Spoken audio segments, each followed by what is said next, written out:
Hi, it's Steve. Today we'd like to show you how to change the door latch strike on your dishwasher. It's a really easy job. Let me show you how we do it. Now to do this repair, we will need to pull the dishwasher slightly out of the cabinetry. So we'll need to disconnect the mounting screws that secure those mounting brackets to the bottom of your countertop.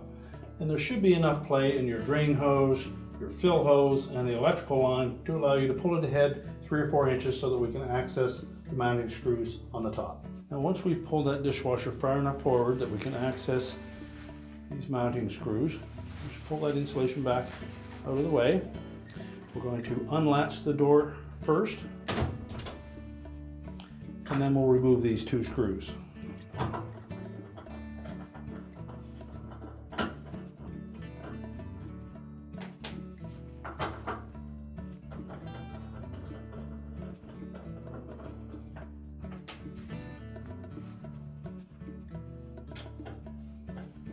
Then tilt that latch assembly up, pull it through the opening, discard the old one. Now the new one may look different than your original. We want to make sure that we mount it so that it tips down through that opening, and then we'll lay flat, line it up with those 2 locating tabs. We'll reinstall those mounting screws.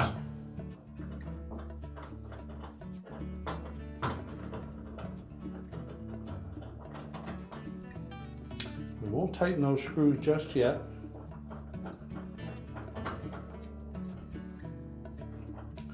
There's a little bit of adjustment in that mounting bracket.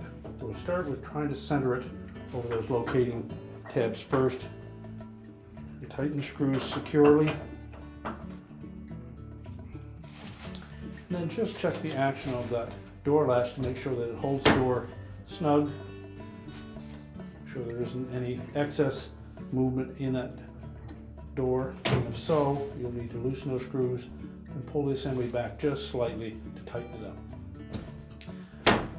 Once we've done that, we're now ready to prepare that dishwasher to put back in the cabinets. Now we're ready to reattach the mounting brackets, and our repair is complete.